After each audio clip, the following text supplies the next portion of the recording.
Sulawesi merupakan salah satu dari 4 kepulauan Sunda besar yang terletak di sebelah timur Pulau Kalimantan, sebelah barat Kepulauan Maluku, dan sebelah selatan Mindanao dan Kepulauan Sulu, Filipina.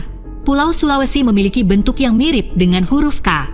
Sulawesi juga merupakan pulau terbesar ke-11 di dunia dan memiliki luas sebesar 188.563 km persegi. Nama Sulawesi berasal dari kata Sula yang berarti nusa atau pulau, dan kata Mesi yang berarti besi atau logam, sedangkan bangsa Portugis yang datang sekitar abad 14 hingga 15 setelah Masehi menyebut Pulau Sulawesi secara keseluruhan dengan menggunakan nama Celebes. Badik merupakan senjata seperti pisau berbentuk khas yang dikembangkan oleh masyarakat Sulawesi Selatan. Badik ini bersisi tajam tunggal maupun ganda, memiliki panjang sekitar setengah meter, dan memiliki bentuk seperti huruf L atau J. Badik tak hanya ada di daerah Makassar saja, namun bisa ditemukan di daerah Bugis dan Mandar dengan nama dan model yang berbeda-beda.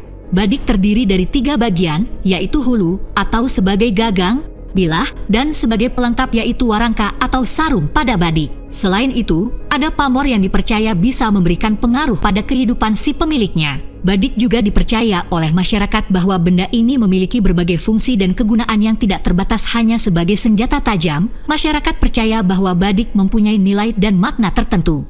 Senjata tradisional Sulawesi ini tidak hanya dipakai sebagai senjata untuk melindungi diri dan berburu saja, tetapi juga berfungsi sebagai identitas diri dari suatu kelompok etnis atau kebudayaan di Pulau Sulawesi.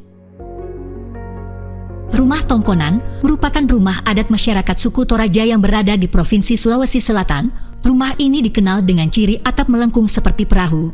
Rumah ini menjadi terkenal karena arsitekturnya yang sangat khas, yang membuat rumah ini memiliki keindahan estetika struktur dan konstruksinya. Nama Tongkonan itu sendiri berasal dari kata tongkon yang artinya menduduki atau tempat duduk. Sedangkan Tongkonan dapat bermakna tempat tinggal penguasa adat yang juga dijadikan sebagai tempat berkumpul. Rumah Tongkonan juga menjadi simbol martabat keluarga dari masyarakat Toraja sehingga pembangunannya tidak sembarangan. Rumah Tongkonan dibentuk dari hubungan kekerabatan. Itu sebabnya bangunan ini tidak dimiliki secara individu, melainkan diwariskan secara turun-temurun oleh keluarga atau marga tertentu. Kemunculan rumah adat ini berawal dari masyarakat Toraja yang dulunya menggunakan perahu sebagai kendaraan sebelum mendiami wilayah mereka saat ini. Perahu tersebut membuat inspirasi untuk membuat rumah dengan bentuk tersebut, kemudian terus mengalami perkembangan fungsi dan arsitektur.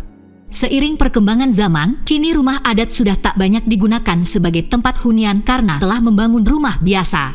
Rumah adat ini kemudian dialihfungsikan menjadi pusat budaya masyarakat Toraja dan juga difungsikan sebagai pusat berbagai kegiatan sosial hingga tempat upacara religi bagi keluarga yang memiliki rumah tersebut.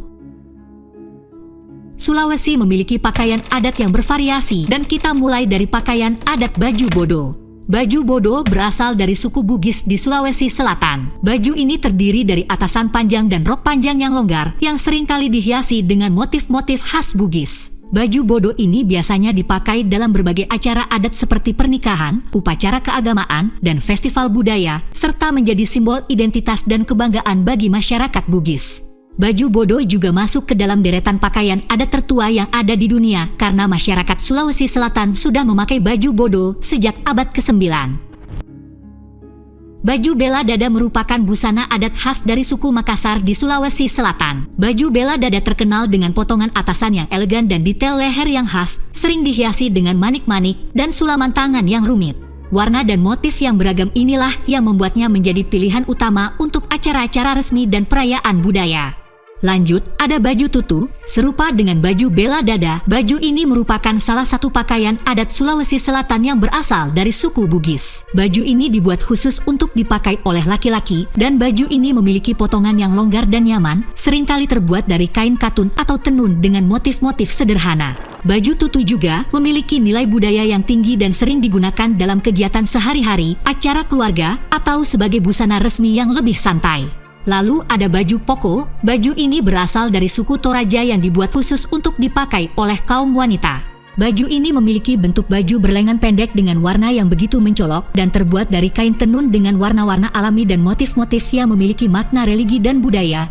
Biasanya baju ini sering digunakan dalam upacara adat, ritual keagamaan, dan perayaan penting. Berikutnya ada baju labbu. berasal dari suku Bugis di Sulawesi Selatan. Dahulu kala keberadaan dari baju labu hanya digunakan oleh para wanita bangsawan yang berada di kerajaan Luwu. Biasanya terbuat dari bahan sutra dengan warna-warna cerah dan motif-motif yang indah. Baju labu sering dipakai pada acara-acara resmi atau perayaan budaya sebagai simbol kebanggaan akan warisan budaya Bugis yang kaya. Baju ini adalah salah satu baju adat Sulawesi Selatan yang dimana baju ini dibuat khusus untuk dipakai oleh para kaum pria dari suku Toraja dan terkenal dengan potongan yang anggun dan detail sulaman yang rumit, menunjukkan keahlian dan kerajinan tangan yang tinggi dari pengrajin lokal. Baju adat ini memiliki ukuran panjang hingga menyentuh bagian lutut. Baju patuk Duktowaine ini adalah salah satu jenis baju adat Sulawesi yang berasal dari suku Mandar. Keberadaan dari baju adat ini biasanya dikenakan untuk menghadiri acara pernikahan atau pada saat pertunjukan tarian patuk duk. Baju ini terkenal dengan warnanya yang kontras dan motifnya yang kaya akan simbol-simbol kebudayaan. Biasa dipakai dalam upacara adat, ritual keagamaan, atau festival budaya. Baju patuk Duktowaine juga menjadi simbol identitas dan kebanggaan bagi masyarakat Makassar itu sendiri. Selanjutnya kita bahas makanan dan minuman daerah Sulawesi itu sendiri. Hanya saja kita akan khusus membahas pisang epe dan es markisa. Dimulai dari makanan daerahnya, yaitu pisang epe. Pisang epe terkenal sebagai jajanan tradisional khas kota Makassar. Makanan itu mudah sekali ditemukan karena yang menjual makanan tersebut sangat banyak, terutama di sepanjang Pantai Losari. Di sanalah pusat pedagang kaki lima menjual pisang epe. Makanan ini terbuat dari pisang kepok mengkal yang dibakar di atas tungku kecil atau anglo, lalu disirami saus gula merah. Dalam bahasa Makassar, epek itu sendiri berarti jepit. Nama itu sesuai dengan proses pembuatannya yang harus dijepit dengan menggunakan 2 papan kayu sebelum dibakar. Dengan demikian, pisang epe dapat dikatakan sebagai pisang bakar yang dijepit. Pisang epe mulai populer di kalangan masyarakat pada 1970-an ketika Pantai Losari baru menjadi ikon kota Makassar dan banyak pedagang kaki lima bermunculan. Pemerintah pun terus mempercantik kawasan itu hingga berkembang menjadi pusat aktivitas warga sekaligus menjadi tempat untuk menikmati matahari terbenam. Dan seiring waktu, Makassar pun identik dengan Pantai Losari dan pisang epe. Lanjut kita bahas minumannya, yaitu es markisa. Es markisa seolah memiliki kekhasannya tersendiri karena rasanya yang manis dan sedikit asam, beserta dengan kesegaran yang datang saat mengonsumsinya, membuat minuman tersebut banyak disukai oleh orang-orang.